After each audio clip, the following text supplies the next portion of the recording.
good for you, you come clean. When did you find the body? Why'd you do it? I didn't do it. You said that before. All right, and I'll say it again. I can keep it up as long as you can. Listen, brother, you don't seem to get the idea at all. You're gonna fry for this. It means the hot spot. It does if you can pin it on me. But I don't think you can. I think we can. You're a pretty tough guy, aren't you, with the crowd around? Why don't you come out in the open so I can see you? Never mind that. When did you first meet Vicky Lynn? Say, listen, fellas, why don't you let me make a record of it? Then you can play it over to yourselves as often as you like. Go ahead, Frankie, just once more. Pick it up when you met her for the first time in that lunchroom on 8th Avenue. Okay, McDonald, for you, I'll do it. Thanks. I'd been to the fights with a couple of friends of mine. We just dropped in for a cup of coffee. And hotcakes and coffee. Is that all? No, but the rest of it isn't on the menu. You couldn't afford it if it was. Say, you know something? Yes. I'm wasting my time being just an ordinary waitress. Frankie, you're losing your grip. You know, I bet I can take that girl inside of 6 months, put her on top of the ladder. What ladder? You've promoted everything from prize fighters to fan dancers. But I doubt if even you, Maestro, could make a lady out of a hash slinger. Put her in the right clothes, take her to the right places with the right people, and she can get by anywhere. It might be fun trying, even if it didn't work. Here she comes now, Frankie. Pour on the charm. How would you like to go to the El Chico Club tomorrow night? This is where I came in. I'm not kidding. I'll put you in a sable wrap and introduce you to Cafe Society. What do you say? I say you're out of your mind. Eleanor, I wish you had seen me as Romeo. I was magnificent. That was a long time ago, wasn't it? How old are you, anyhow? That, my dear lady handler, is a secret that I keep, even from my own mother. Who is that beautiful girl?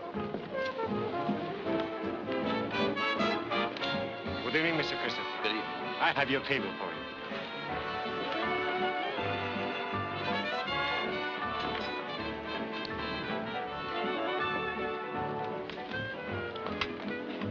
I say I'm in luck. It just happens that I know the man that's with her. Who is he? Frankie Christopher, a sports promoter. Prize fights, hockey, ice carnivals, and girls. Mostly girls. Excuse me. Wine with the dinner and coffee later. Very good, sir. Hello, Christopher. Hello, Ray. Miss Lynn, I'd like you to meet the famous actor, Robin Ray. Actor? Really? How do you do? Listen, you little hash slinger, don't give me any of that Lady Vera stuff or I'll bite you. Am I overdoing it? Yes, but not bad. Hello, Christopher. How are things? How do you think? I think yes. Miss Lynn, I'd like you to know Larry Evans, the columnist. Larry, this is Miss Vicky Lynn. How do you do, Mr. Evans? I've read much about you. Indeed, flattering, I hope. Naturally. Most of it appeared in your own column. Ouch. Keep it up, Vicky. You're going swell. Yeah, that last line wasn't in the script. Well, sit down, boys, sit down. Lynn of the Baltimore Lynns by any chance? No, my family came from Boston. The home of the bean, you know. Is that so? Do tell. May I have the next mazurka? Oh, I'd simply love it. Oh, no, you Wait don't. a minute. I didn't bring Miss Lynn for you two chisels to cut in. Come on, boys, fight over. If she dances with anybody, it's going to be with me. Let us settle this dispute by claiming the ancient privilege of age before beauty. Go scuttle yourself. I saw her Listen, first. you can't talk to me like that. Gentlemen. I beg your pardon, sir. Lady Handel presents her compliments and would like to have Mr. Christopher and his party have supper with her. Why, we'd be delighted. Well, you're in, Vicky. Just pick up your feet and feel your way. Allow me.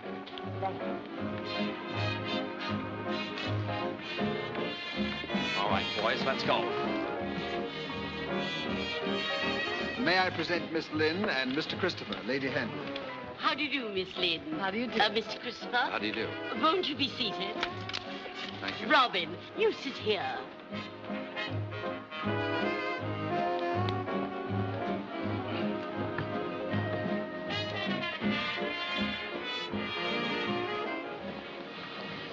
Don't put a price on yourself yet.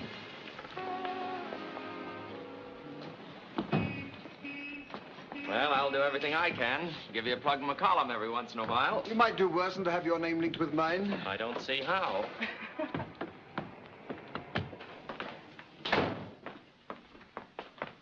Good evening, Harry. May I please have my key?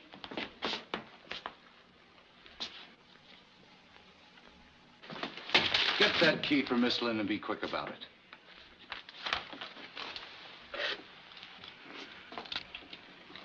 Well, good night, gentlemen. It's been wonderful, and I'm terribly grateful to you all. Well, can't we go up for a moment? Oh, I'm afraid not. It's pretty late, and we might disturb my sister.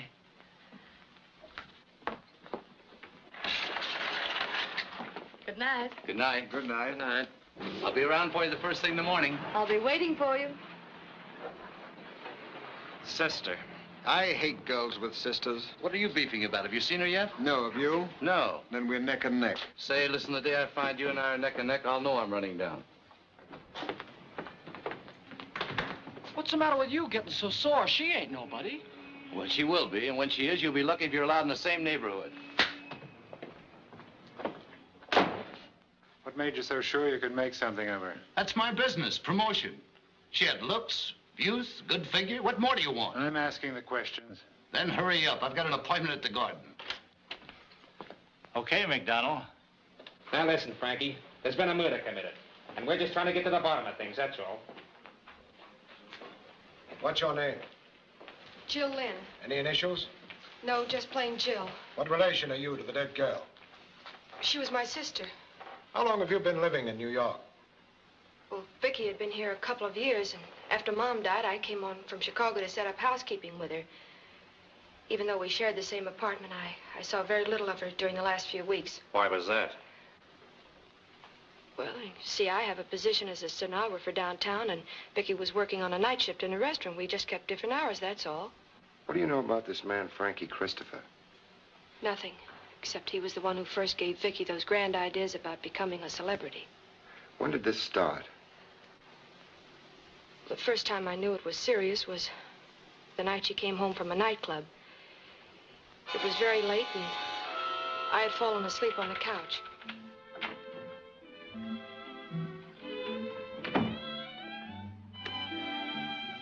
Jill. Jill, what do you think? I've done it. I'm a success. Say, what is all this? You know what happened? Lady Handel invited me over to her table. I met all the big shots. I danced with all the good-looking young men. I've just got dozens and dozens of invitations.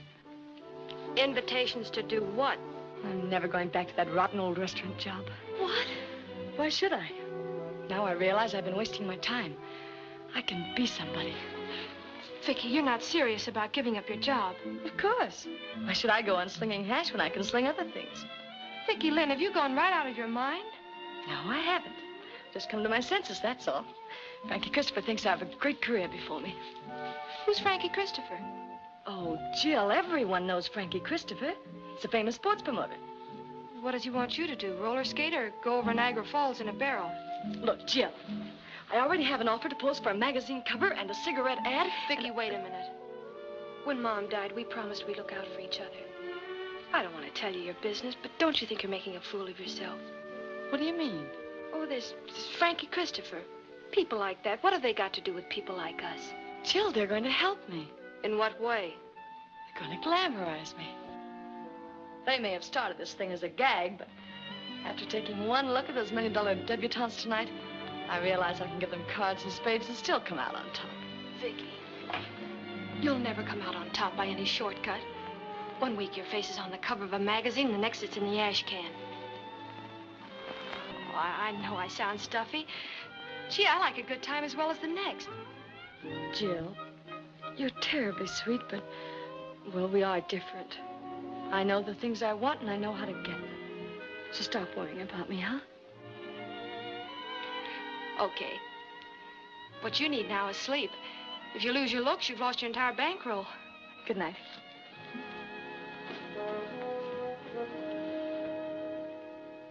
When was the first time you met Frankie Christopher? It was the following morning. I was cooking breakfast.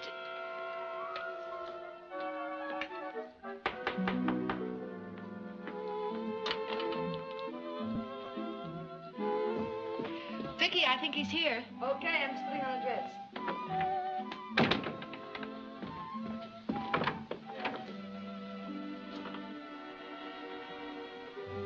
Is Miss Lynn in?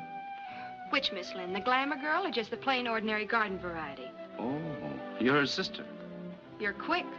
I'm Frankie Christopher. That's what I was afraid of. May I come in? Sure. Of course, this is just a dump, but if you can find a place to sit down, Say, why all the cracks? You don't know anything about me yet. I don't know anything about art, but I know what I like. What's the idea of handing Vicky this line about making her a big shot? That's no line. I believe it sincerely. After all, that's my business, discovering talent, trying to put it across. Here, take a look at that. Feeding time at the zoo. Where are you? I don't believe in having my picture taken. That's for those I'm trying to put across. I just stay in the background where I belong. Modest, aren't you? Not particularly. It's just a superstition, that's all.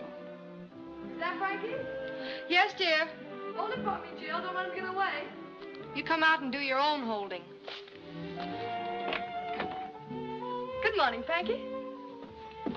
That's a nice dress you put on. From that moment on, life became just one great dizzy whirl for her. She was asked everywhere. She got offers to pose for advertisements, model clothes, enter the aqua cade, join the ice ballet, every possible form of publicity. She even remembered the singing lessons Mom had paid for and suddenly started to fancy herself as a chanteuse. Frankie even managed to get her a job singing with a name band. And finally, one morning, things came to a climax.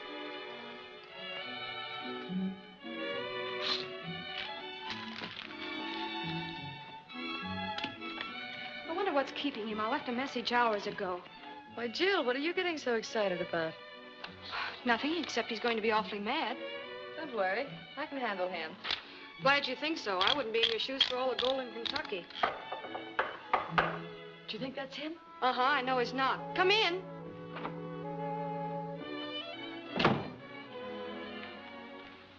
What's up? Well, it's not exactly going to be a wedding. Well, I'm sorry I was up all night. Darling, something terrible has happened. I don't quite know how to tell you. It's so embarrassing, but... of course, I realize everything you've done for me, but... well, life is so uncertain nowadays, isn't it? Get to the point. Well, I'm going away. Away? Where? I couldn't help it, really. I couldn't. I just happened to run into this man, and purely business, you understand. Where are you going? To Hollywood. Hollywood?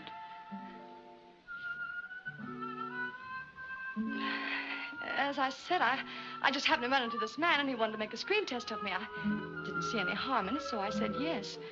I didn't want to tell you in case it turned out badly. I wanted to surprise you. But it turned out simply wonderfully, and I've signed a long-term contract. When are you going? I leave tomorrow night. Congratulations. Oh, now, Frankie, wait a minute. Look, I've always been on a level with you, haven't I? Why didn't you tell me? Oh, Frankie, I know what you're thinking. After all, you did take me out of the restaurant, introduce me to the right people and all that sort of thing, but, well, I have some brains, too. It was me they were interested in. Some people think I'm a very attractive girl. You didn't create that. I'm no Frankenstein, you know. I wonder. Come in. Robin, Larry, how sweet of you both to come. Well, what's the matter? What happened? Are you all right? I came as soon as I got your message. Dear Robin, dear Larry. Something terrible has happened. This whole thing started me thinking I was wrong and Vicky was right. After all, she had ended up with a Hollywood contract, and I was still pounding a typewriter and breaking my fingernails. But that's the trouble with giving advice nowadays. So much of it turns out wrong. When Vicky told me she had that Hollywood job all set up behind my back, well, you could have knocked me down with a feather. So you knocked her down instead, is that it? No, wise guy, I did exactly what you would do. I got cockeyed.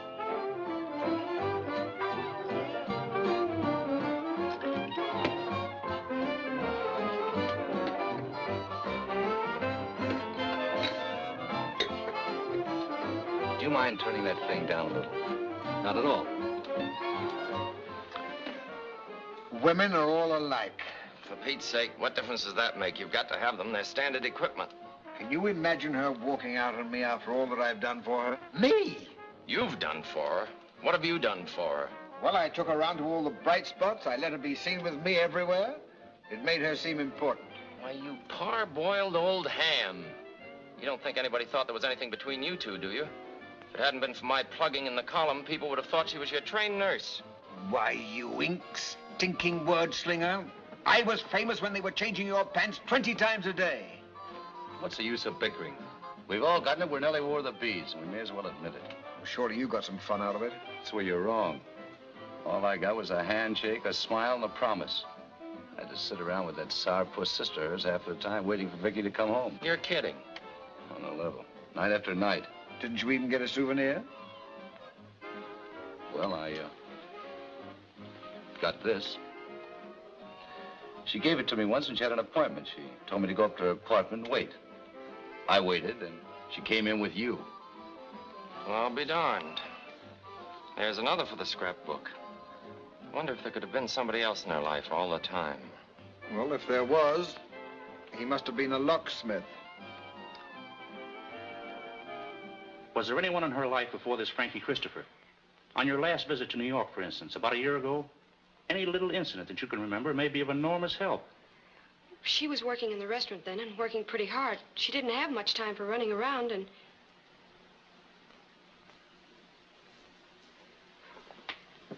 Now that you mention it, I do remember a queer thing that happened. I didn't think much of it at the time, but...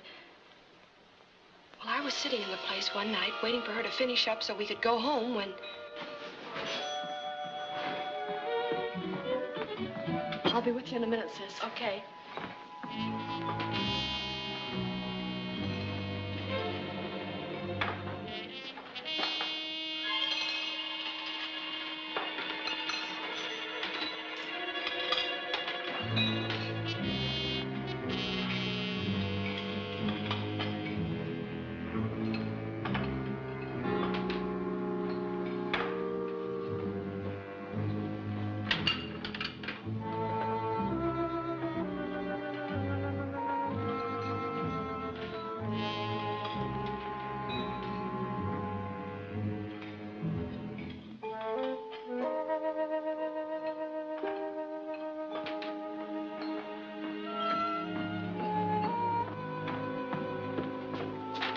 Vicky. You seem to have an admirer. There was some guy looking through the window at you like the wolf looked at the three little pigs. I'm used to that. With that plate glass window, I've got about as much privacy as a lingerie mannequin. It doesn't mean a thing.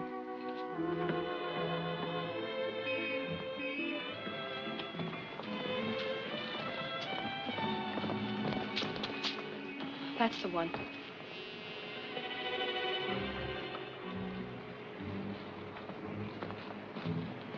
Gives me the creeps.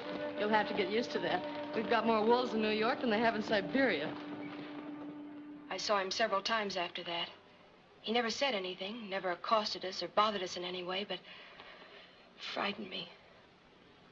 There was something strange about him. The way he'd look at her. The way he'd turn up in the most unexpected places. Perhaps if you could find that man, you'd find the murderer. Mysterious stranger, huh? Young lady, you'll have to do better than that. Me and my partner weren't born yesterday. Why are you trying to protect Frankie Christopher? I'm not trying to protect him. I just don't believe he did it, that's all. Was there ever anything between you and this Frankie Christopher? What are you saying? You know what I'm saying. You were in love with him, weren't you? That's a lie. You were in love with him, and he didn't give you a tumble, so you put your sister out of the way. Let me out of here. You have no right to talk to me like that. Who do you think you are? I'm just a poor, underpaid detective trying to get at the facts. Well, I demand to see somebody in authority. I want to see the head man around here. Get Cornell.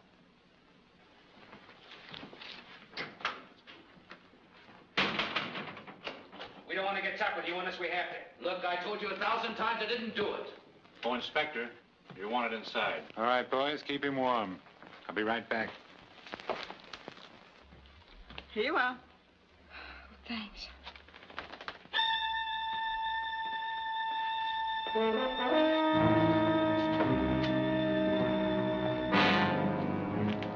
All right, young lady.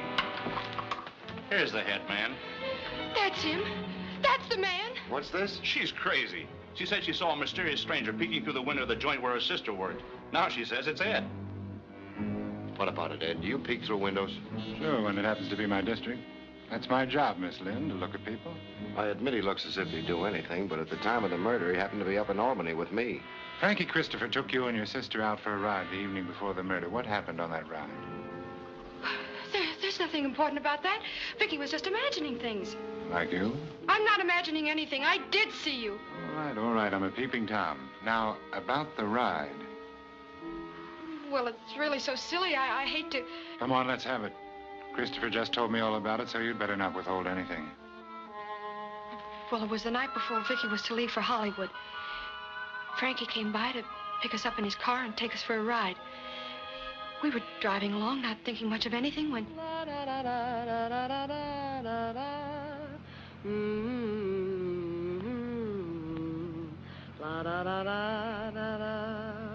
We'll be sorry to see you go, Vicky.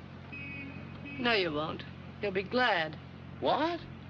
You'll be glad to get rid of me. Jill's in love with you, haven't you noticed? Vicky, don't be silly. I'm not silly. I've known it a long time. She's tried to cover it up, but I've known. You're crazy. Nothing like that's ever entered my head. I know. It's much deeper than that. That's why it's so dangerous. Anything might happen. Let's go back now, shall we? Now, she said to Christopher, you'll be glad to get rid of me. Is that it? Word for word? Yes. But she didn't mean anything like that. What she meant, we'll never know. It's what she said that counts. Now, tell us how and when you found the body. Well, it was about 5:30 in the afternoon. I'd gotten away early from the office. Even as I came out of the elevator, I had a feeling that something was wrong. I don't know quite how to explain it, but there was music coming from the apartment, and...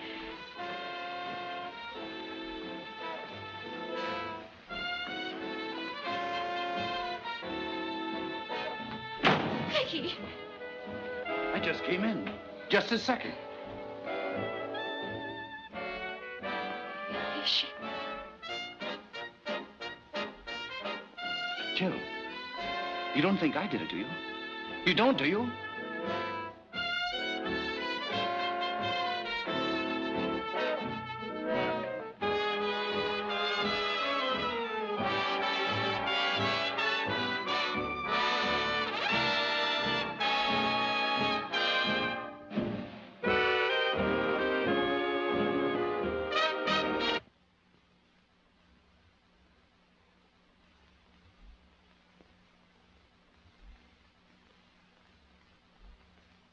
I'm not quite clear on what happened after that.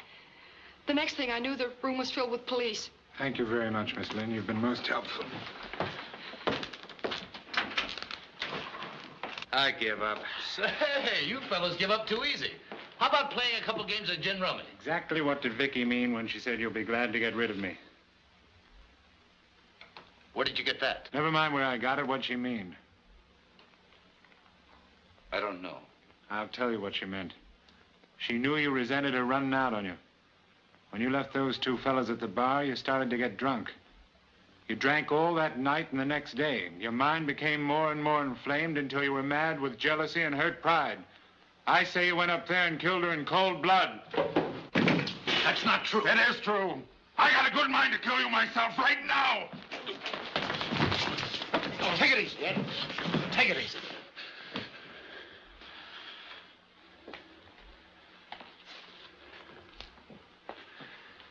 That's all for today, Frankie. Sorry to bother you.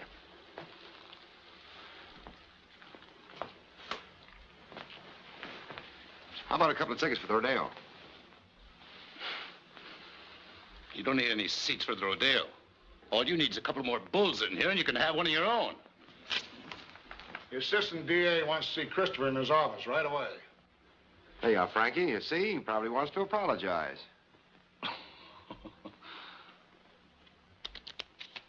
Thanks.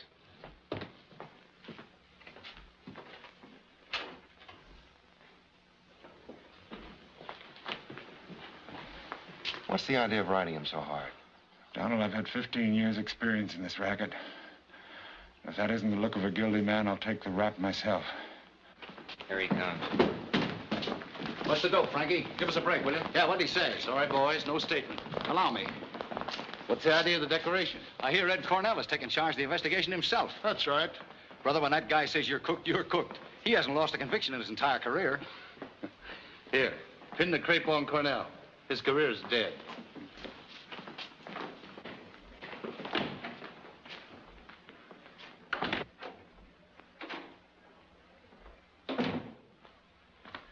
Mr. Christopher, I'm terribly sorry if you've been caused any inconvenience. I hope none of our men were too rough with you. No, not at all. They've been perfect little gentlemen. The fact is, somebody has made a terrible mistake. I was just explaining to Miss Lynn here that it seemed so logical that you were the guilty one. Doesn't it now? No, I think we know the identity of the killer. Who is it? A boy by the name of Harry Williams, switchboard operator at the apartment house. Do you mind if I go now? Not in the least, Miss Lynn. Sorry to have troubled you. Goodbye. Goodbye.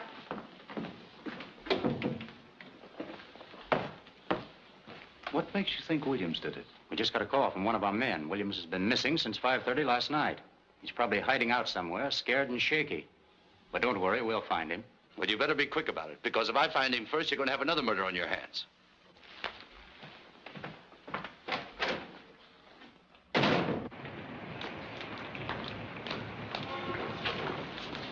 Jill.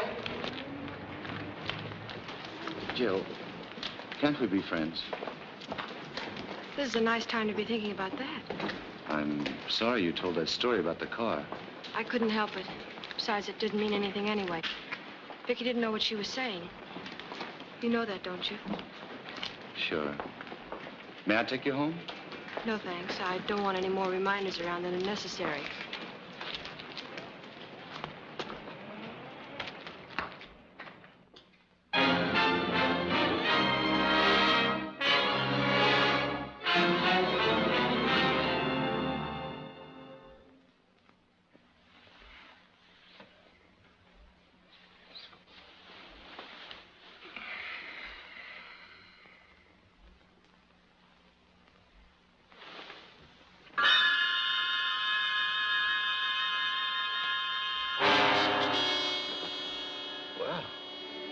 First time I ever had a bad dream with my eyes open. What do you want? Someday you're going to talk in your sleep. When that day comes, I want to be around. It's no use, Cornell. I'm not the type. Have you got a warrant? No. This is strictly my own idea. I'm working on my own time. Then get out of here. I don't like rats in my bedroom. Now, wait. You don't seem to realize I'm doing you a favor. I'm keeping you posted on the progress of this case. For instance, I found this cigarette butt crushed out in her clothes closet. There was also an evening slipper that had been stepped on as if somebody had waited there, hiding. Do you often smoke in clothes closets? Not since I was a kid. It happens to be your brand. According to the latest statistics, 10 million people smoke that brand, including the Army and Navy. Maybe it was a mass murder. I know it doesn't mean much by itself, but every little bit counts.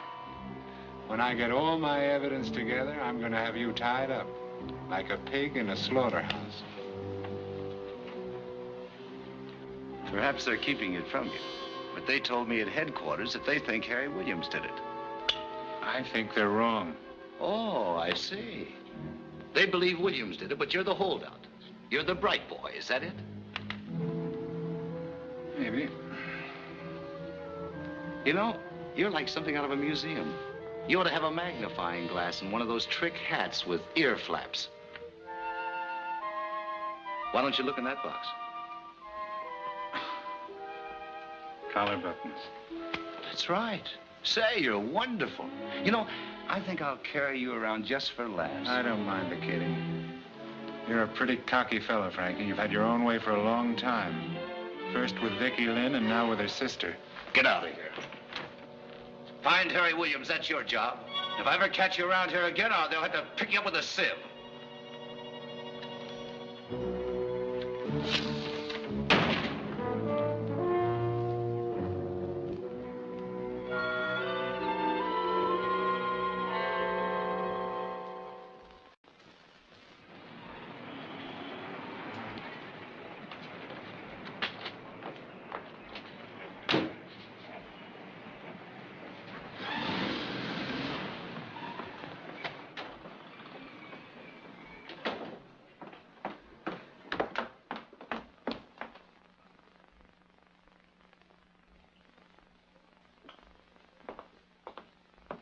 Hello, Harry.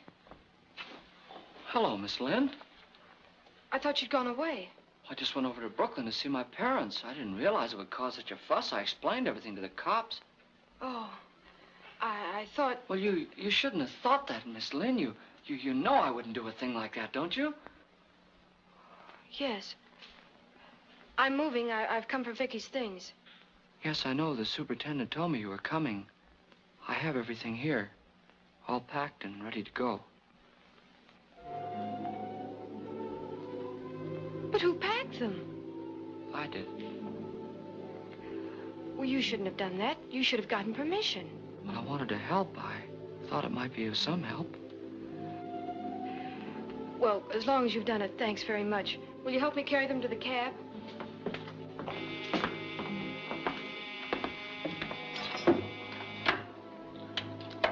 Hello. Well, just a minute. It's Mr. Christopher. He wants to speak to you. Tell him I'm not in. I've gone away. She's not in. She's gone away. Well, where's she gone? He wants to know where you've gone. Just tell him there's no forwarding address. Sorry, there's no forwarding address.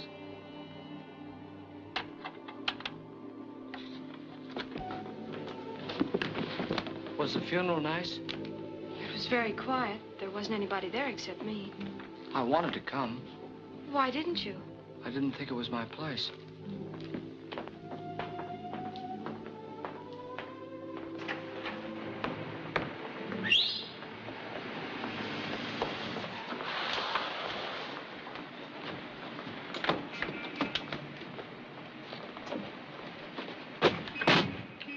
Goodbye, Miss Lynn. Thanks, Harry, for helping with the bags. I don't want your money.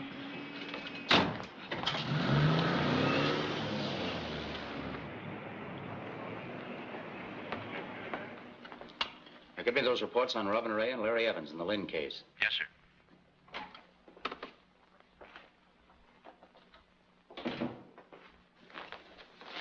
Good morning, Chief. What do you want? Nothing much. Well, then get out of here and get to work. You're falling down on this case, Cornell. You haven't got a thing so far. I got my suspicions. Suspicions? What good are suspicions without proof? Now that Harry Williams is out of the running, we're no further along than we were at the beginning. I'll get something out of him. Just give me time. I thought you said Williams didn't do it. I'm not talking about Williams. I'm talking about Frankie Christopher.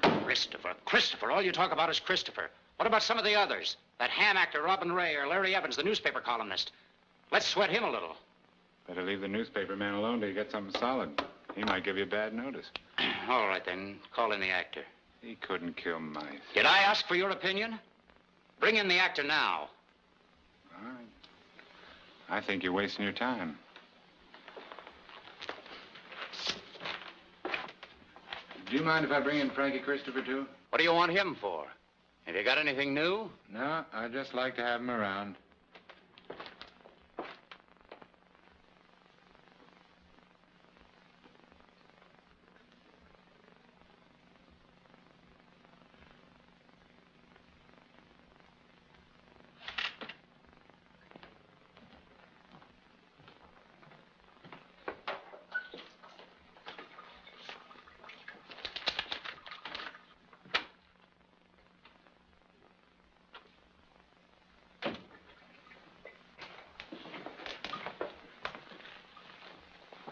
Hello, Robin.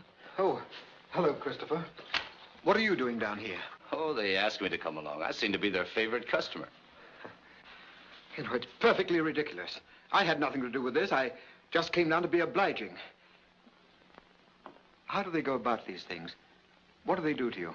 Oh, nothing much. It's sort of like playing handball. Only you're the ball.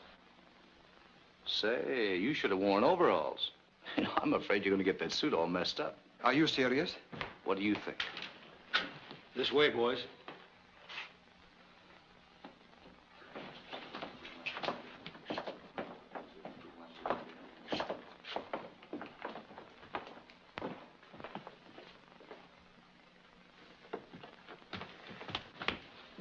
Follow me.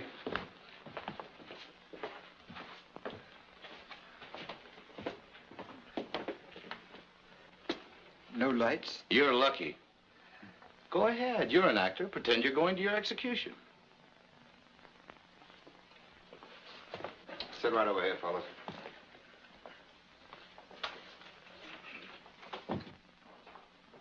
The glow of sunset in the summer sky, the golden flicker of the firefly, the gleam of love light in your lovely eyes. These are the things I love. A silver moonbeam peeping through the trees, a bed of tulips nodding in the breeze, the look you give in answer to my pleas. These are the things I love. Oh, once I thought that life was just a winter thing. My heart was cold, and then you came to me, and like a breath of spring, you turned the silver snow to gold. Let me out! Let me out of here! Pick him up to my office.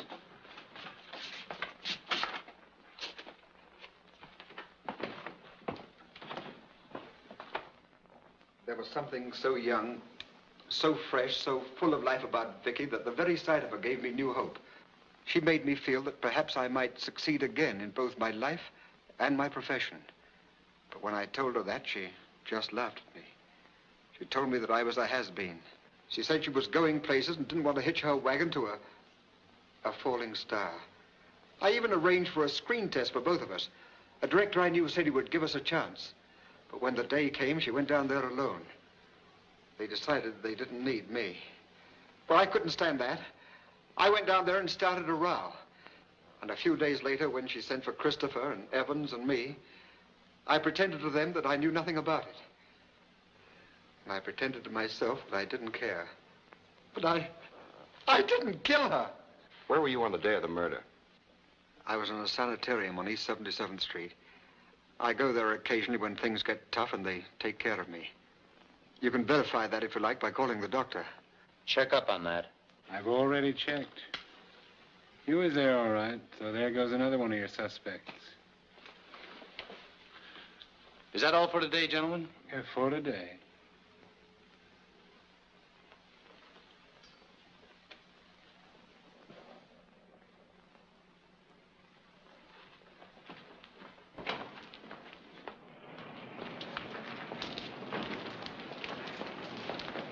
Hello, Frankie. I see they're still letting you out of here. I come and go as I please. They made me a trustee. Cornell must be slipping. According to my calendar, you should be in the death house by now. Uh-oh. Well, if it isn't Operator 13. The nails for your coffin. Hi, Inspector. How about giving me a lift uptown, Frankie? Sure. Always glad to oblige a ghoul. Right this way.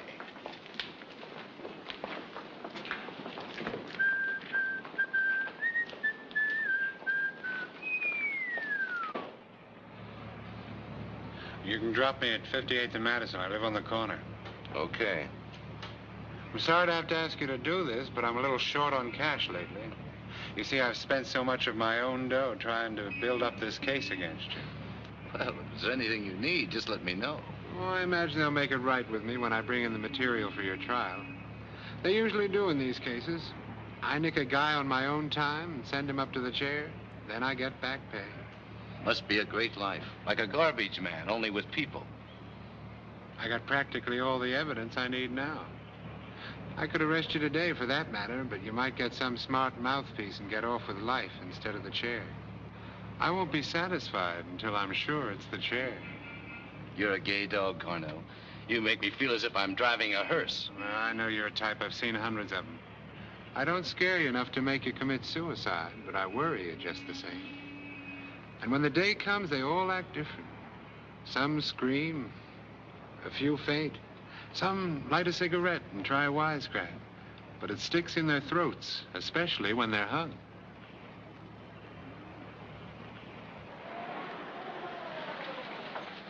All right, Dracula, get your rotten corpse out of that seat. Thanks. Not at all. It won't be long now. Just a day or two.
good evening, Miss Lynn.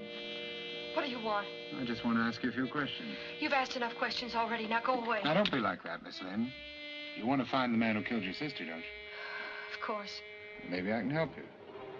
Maybe you can help me. It's simply a matter of justice.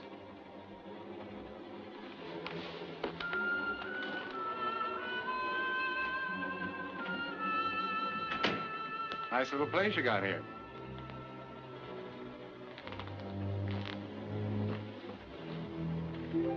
The Garden of Hope. Do you believe in hope, Miss Lynn? Naturally. What's the good of living without hope? It can be done. Miss Lynn, I got a hunch you know more than you're telling me, especially about Frankie Christopher. That's not true. I've told you everything I know. What more could there be? If I knew, I wouldn't be asking, would I? Now listen. I know what you're going through. But justice is justice. That guy's a sham.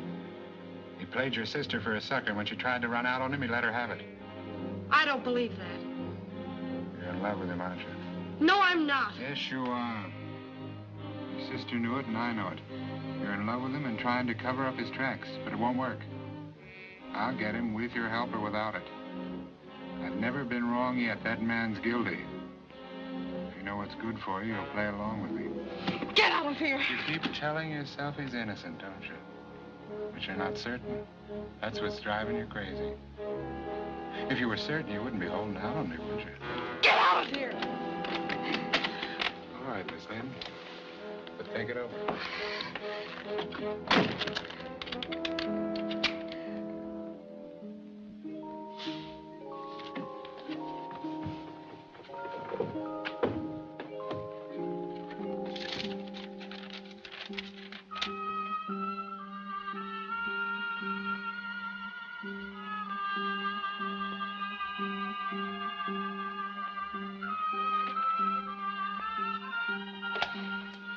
Get me Mr. Frank Christopher, Columbus 46738.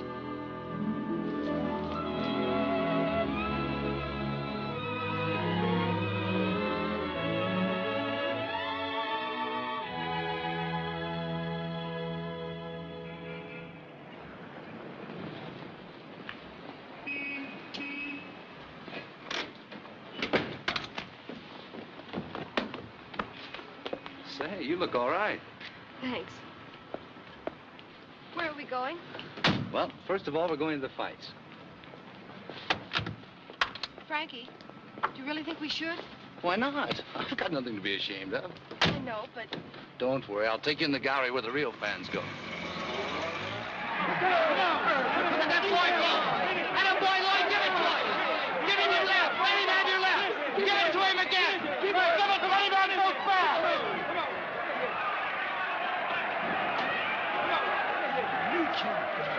Was that good? Well, it wasn't bad. He looks so little, I don't know which is which. I own a piece of the boy in the green pants. Take it easy. Take your time. He's a great little kid. I raised him from a pup. Take it easy. Did you ever bring Vicky here? Nope, she wasn't interested. Go after him. Don't stand there as if you're being milked. Go after his stomach, you love. His stomach.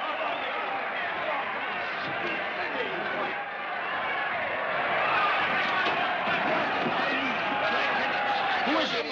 The one in the green pants. What's he doing? Taking it easy on the floor. 5, 6. Foul! Foul! Well, anyway, he was a great little fighter. I thought he was fine. It was that clumsy referee. He's nearsighted. We only keep him on out of charity. Hello, Frankie. How are you? Hello, Gus. How's business? Not so. I love this neighborhood. I was brought up here. I even miss the L. It used to sound like thunder. Did you ever bring Vicky down here? No, Vicky liked the nightclubs. I've never been in a New York nightclub. What? No. See, I've never known a man who had the cover charge. Lady, we're going to fix that right now. Pegasus Club. Yes, sir.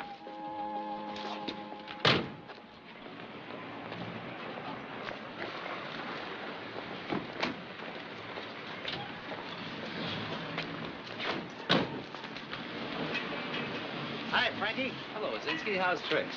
Not so good. I still got that ringing in my head. That's too bad. Here, get yourself a big dinner and see what happens. Thanks, Frankie. Keep punching. Who's that? He used to be a pretty good heavyweight, but he's slap happy now. He always hears the bell, and he's hit. He seemed to know you were going to give him that money. Always do. I may be a has-been myself someday.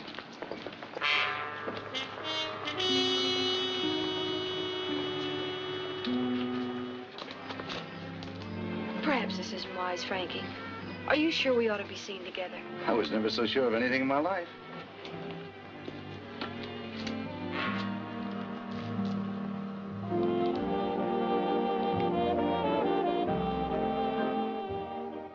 Well, what do you know about that? Pardon me, baby, while I go out and sink a battleship. Would you like to dance? No, thanks. I don't feel like dancing. Why did you suddenly call me tonight? It's very simple. I was lonely, and I thought you might possibly be lonely, too. Is that all? Of course. You know, I'm not sure I like being just another member of the Lonely Hearts Club. You might do better by looking up the advertisements. Bachelor, $75,000. With 2 glass eyes. The trouble with you is you pretend you don't care about things, but you do. You were very upset by Vicky's death, weren't you? Sure. If I could find the guy who did it, I might save the state something on his electricity bill. She was a good kid. Did you love her? No. Do you think if I'd loved her, I would have tried to exploit her the way I did? Vicky was pretty, gay, and amusing. She had lots to offer, and I wanted to put her in the right place on the map. After all, that's my business. But when a man really loves a woman, he doesn't want to plaster her face all over the papers and magazines. He wants to keep her to himself, right in here. I never thought of that. I feel like dancing now.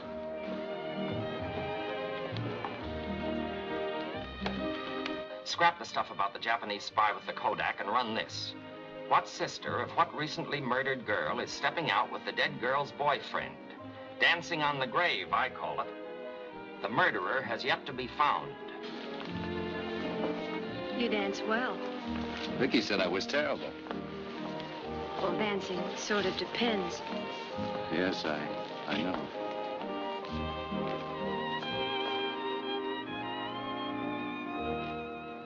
Well, how'd you like your first New York nightclub? Oh, it was wonderful. Especially the dancing. Thanks. Where would you like to go now? It's pretty late. Where do you usually go? If I told you, you'd laugh. Go ahead. I could use a good laugh. I go swimming. Swimming? Where? The Lido Plunge. You see, when I was a kid on the East Side, it used to be the biggest adventure of my life whenever I could save up a quarter and go to the Lido. I never got enough of it. So, now that I'm in the chips, I go swimming there every chance I get. Anyway, it's healthy. If you've got an extra quarter on you, I'd like to go along. Are you kidding? No. You're on.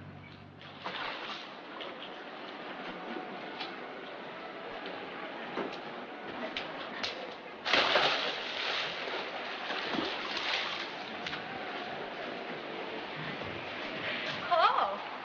Ouch. You hurt my eyes. Oh, thanks, mister. Madame, could I interest you in a nice cold swim? Funny, I was just going to ask you that. Swell. Let's go.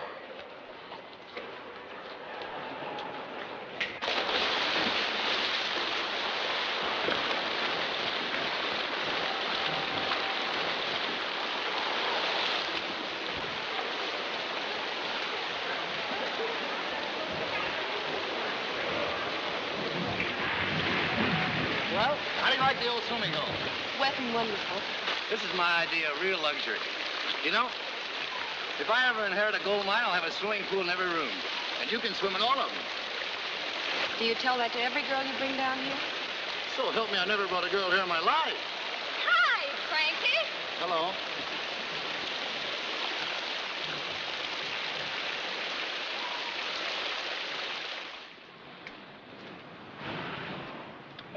Well, here we are. It's been a wonderful evening. Thanks. You've been swell.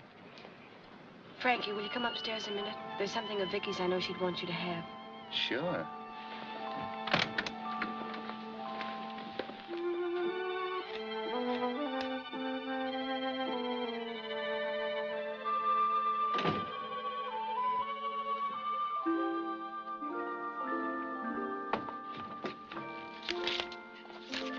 a note you wrote to Vicky.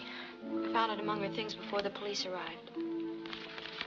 Dear Vicky, after what you did last night, the sooner you're out of the way... Did I write that? It's your signature. Well, it was after that ride together. What she said, it was so unfair to you. I know what you meant, but I don't think anybody else would.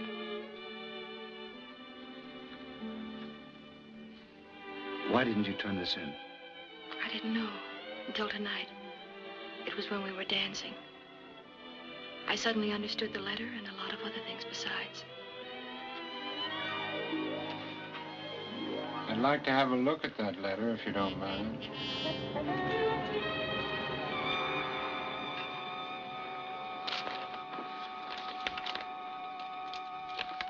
Dear Vicky, after what you did last night, the sooner you're out of the way, the better.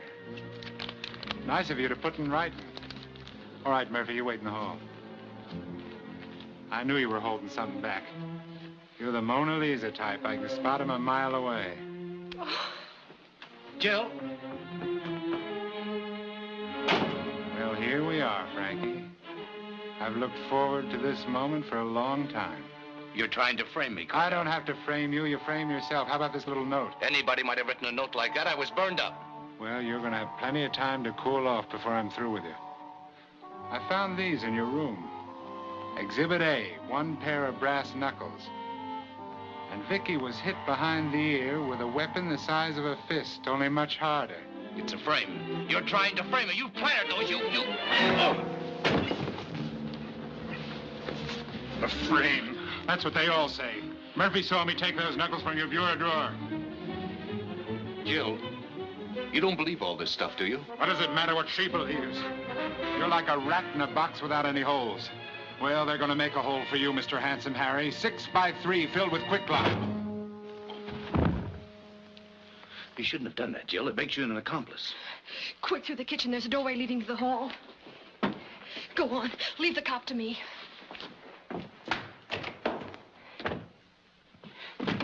Quick, officer! He's trying to escape. He went through the bedroom.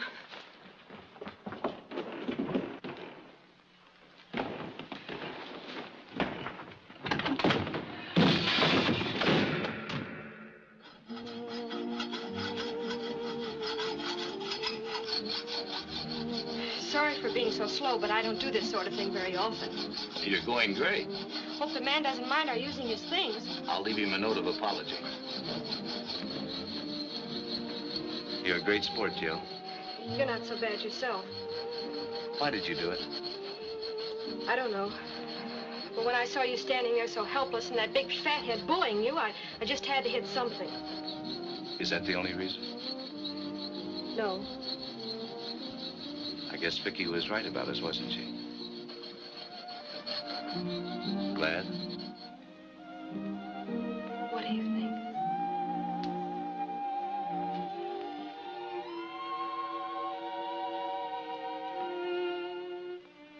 Frankie, we've got to get out of this town as fast as we can.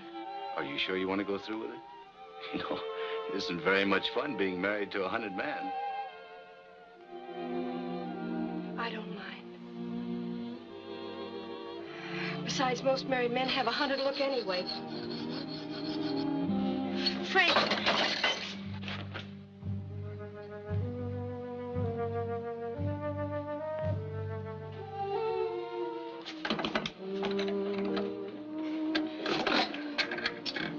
First thing we got to do in the morning is get some money. I've got some laid away in a safe deposit box downtown. Well, they'll be watching that, won't they? Not this one. I put it away under my original name. Frank, you're not really a crook, are you? Of course not. I took the name Christopher because it's easy to spell. What's your real name? I hate to tell you. You've got to tell me if I'm going to use it. Okay. Botticelli. Botticelli. Mrs. Botticelli. Why, that's not bad at all. What are we going to do in the meantime? I'm going to show you how to play hide and seek in the big city.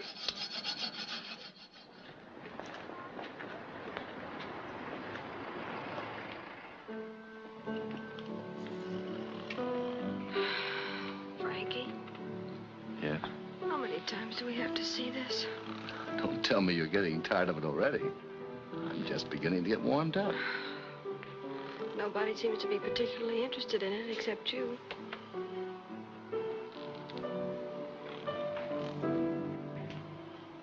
Probably waiting for the revolution.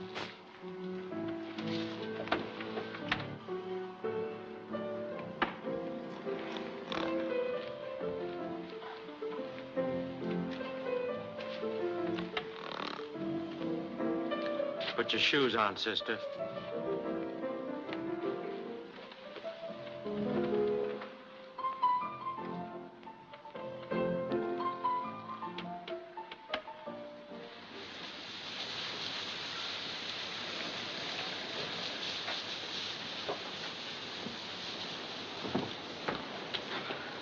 If I had to see that picture once more, I think I'd rather give myself up. I don't blame you.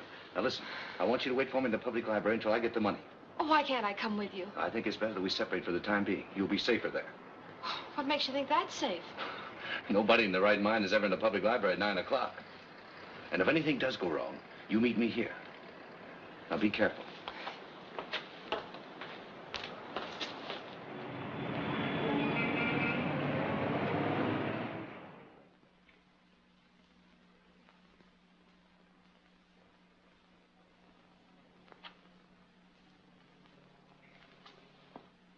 All right, young lady, come along with us.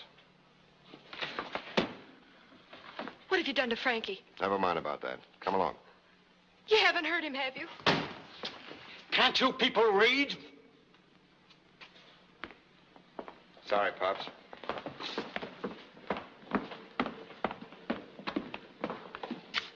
Stick around.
Carrying a gun?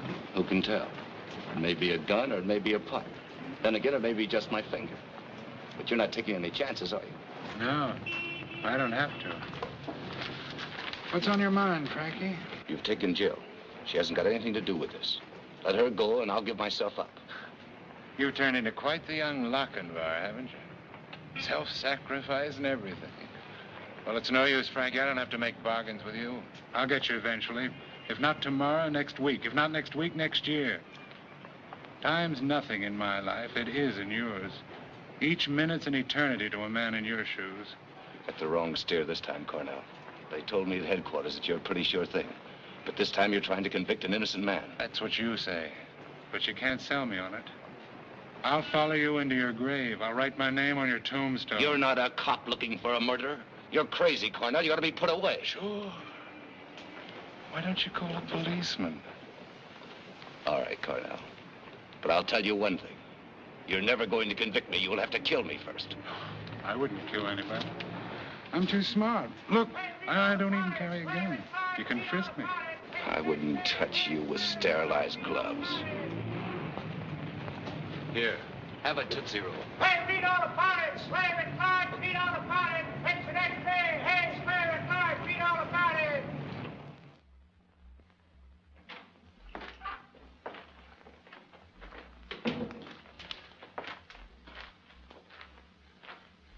Hello, Chief. Hello? Got a lead on Christopher yet? Did you ever read The Sex Life of the Butterfly by Faber? Cornell, are you crazy? That's funny. It's the second time I've been asked that question tonight. Have a Tootsie Roll? What in blazes has The Sex Life of the Butterfly got to do with the Lynn case? Faber was a naturalist. He got himself a very rare female butterfly from Africa worth $1,000 and kept it in a glass box in his apartment in Paris. But nobody had ever been able to catch the male of the species.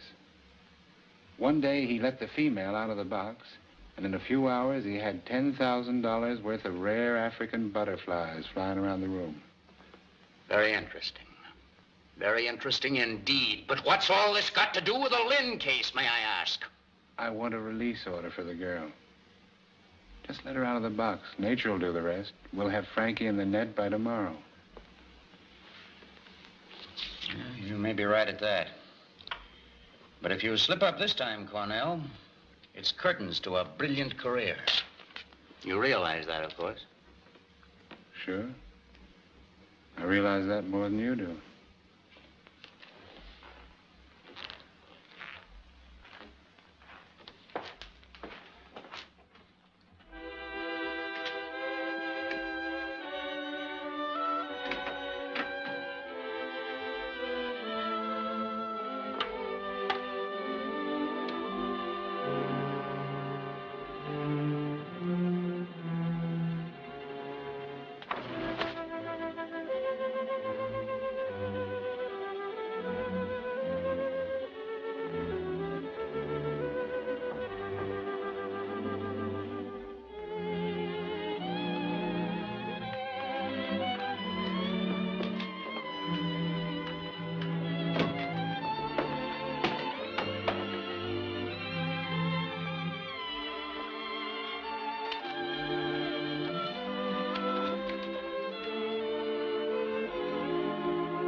What are you doing here? How did you get out? They let me out. They would, so you could lead them right to me. I wasn't a campfire girl for nothing. They think I'm still in the apartment. Yeah? Well, we're getting out of town right now. Wait a minute. I found something. These cards. They were on the flowers that were sent to Vicky's funeral. Who are they from? I don't know. Maybe we won't have to leave town after all.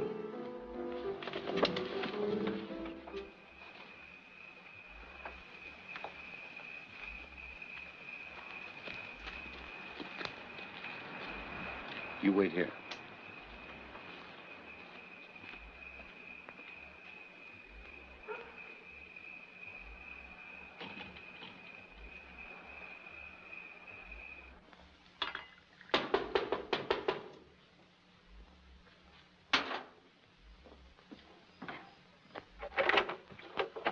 Good evening. I'm sorry to bother you, but I'm from the Evening Ledger. They sent me out here on an assignment. May I come in? Sure. Come in. You know, I'm glad to see anybody that's still moving around. Well, What can I do for you? I've been assigned to write a human interest story on Vicky Lynn. I was wondering whether you could help me. Any colorful or unusual little incident connected with the funeral, for instance. Lynn. Let me see. Oh, that's the girl who was murdered up on 76th Street, ain't it? That's right. Well, I don't know much I can tell you. The only thing, we got our orders and laid her away the same as anybody else. Has anybody been out here since? No. Were there many flowers at the funeral? No, just the order. Wait a minute.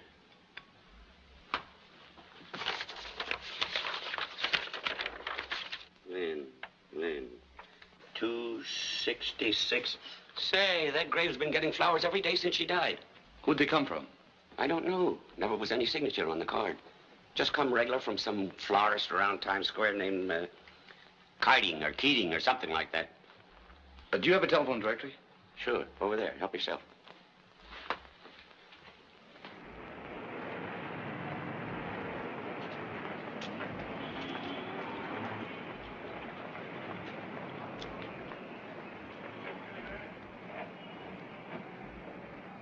I'm sorry, Miss Smith. I usually like to oblige newspaper people, but in this case, I'm between two fires.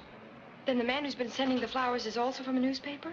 Well, in a way, yes. But he isn't a reporter. Does he write a column? Well, I can't say that, can I? Or else I'd give it away. Thanks, Mr. Keating. I think I get your drift. Well, don't get me in any trouble. Who is it? Your columnist friend.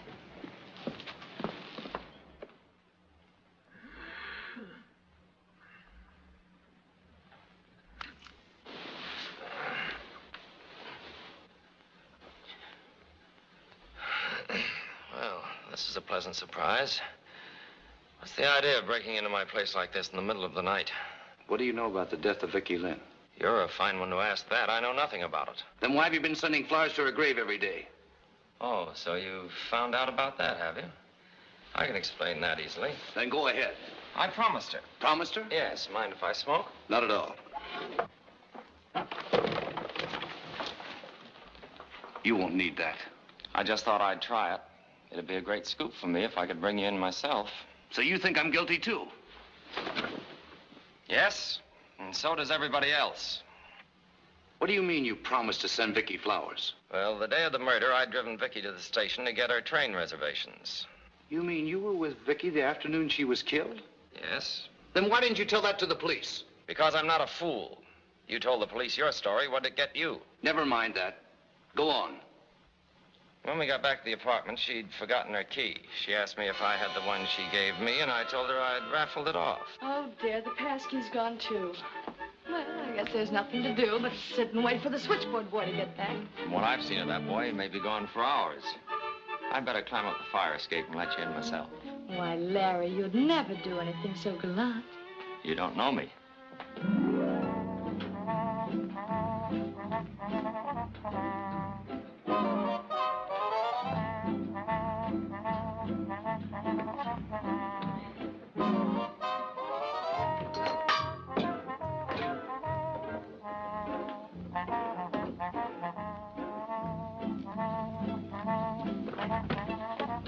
There you are, milady. Larry, you're so sweet. You know, now that I'm leaving, I'm really a little unhappy about it. Oh, forget it. If I weren't sure I'd be a success, I'd never do a thing like this. I'm sure you'll be a success. You've got a heart made out of rock candy. You won't forget me, will you? I won't for at least 2 weeks. 2 weeks isn't very long, is it? It is for a columnist. I'll tell you what I'll do. For the first 2 weeks, I'll send you flowers every day. It'll make a great impression where you're going. Oh, Larry, will you really? Promise? I promise. A promise is a promise. I hope it still makes an impression wherever she is. I think it smells. What did you do after that? I left. Was a boy at the switchboard when you came down? No, I remember the board was buzzing as I passed by. Did you notice anything unusual about the room when you went in? Yeah, now that you mention it, there seemed to be the smell of cigarette smoke in the air. I thought maybe Jill had just left, or... Jill was at the office. Good grief, you don't think he did it, do you? Now, do you understand what you have to do? Give me a half hour, then telephone him. Oh, Frankie, I'm scared. Don't do it, please. This is the only chance I have. I've got to take it. Good luck, dear.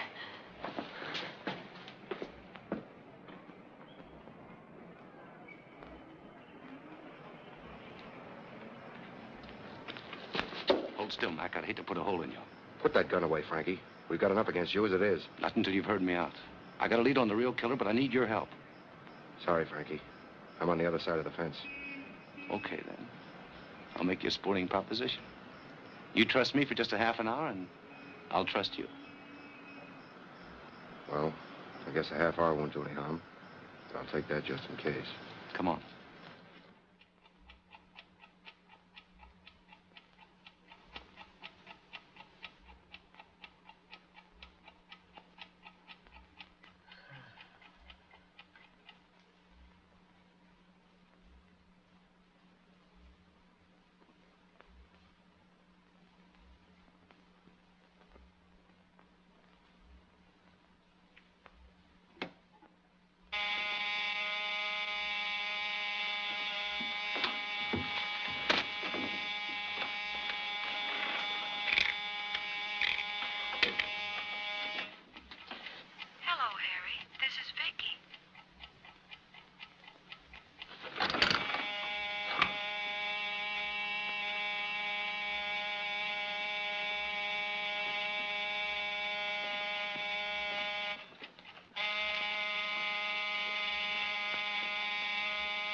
Why did you do it?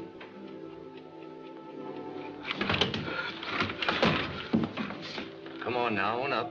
I won't tell you. I won't tell you. You loved her, didn't you? Go away. Leave me alone. You let yourself in with your pass key and waited for her in the apartment. When Evans came through the window to let her in, you hid in the closet. After he left, you came out. You tried to grab her and she screamed. You became frightened and killed her. I didn't know what I was doing, I swear. She screamed and I lost my head. Sure, I understand. Do you? Do you? Sure. I told the cop how it was when he traced me to Brooklyn. He said he understood, too. So he told me just to come back here and keep quiet. He'd forget all about it. What cop? Wait, the big one. Ed Cornell? That's the one. Did you hear that, Mac? Cornell knew I was innocent all the time. Yes? Yes, Jill. Everything's all right. He came through. Oh, Frankie, I'm so glad. I'll be right down. Mac, I want one more favor. 5 minutes alone with Cornell. Okay, Frankie, I guess you got it coming to you.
Hello, Cornell. I hope you don't mind my breaking in on you like this. Have you come to give yourself up? I don't have to. I just had a long talk with Harry Williams. That must have been very enlightening. Yes, very enlightening.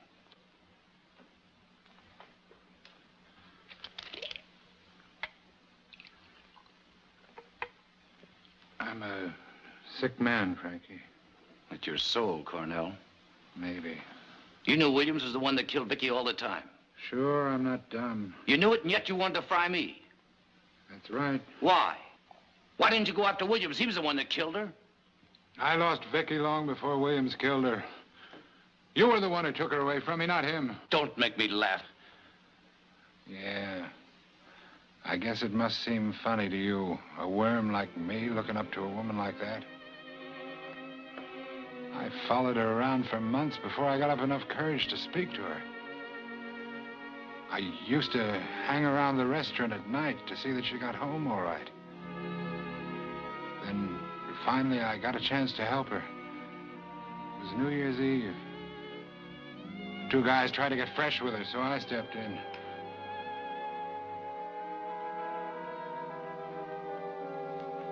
She seemed really grateful and friendly-like. We had a cup of coffee together. I saw her several times after that, and it was always the same. She took me on my own ground. Then I started to hope that we might get to know each other better. That I might even get up enough courage to ask her to marry me someday. I took this apartment, started to furnish it. Bought the perfume she liked. I intended to surprise her with it. Then you came along with your grand plans of making something of her. Putting ideas into her head that she was a glamour girl and all that kind of stuff. Why didn't you leave her alone?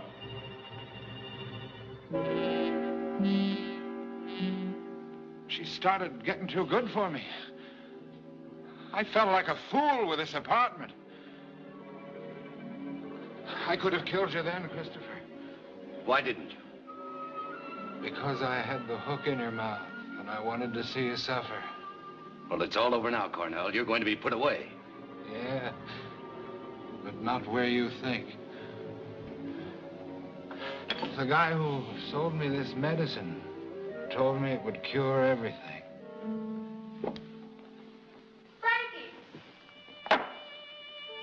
Frankie, are you all right?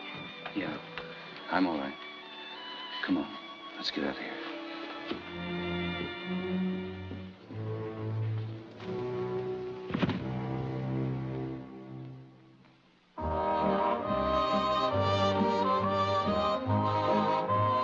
Robin,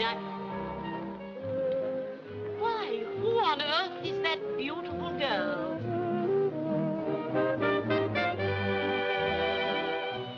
Mrs. Botticelli.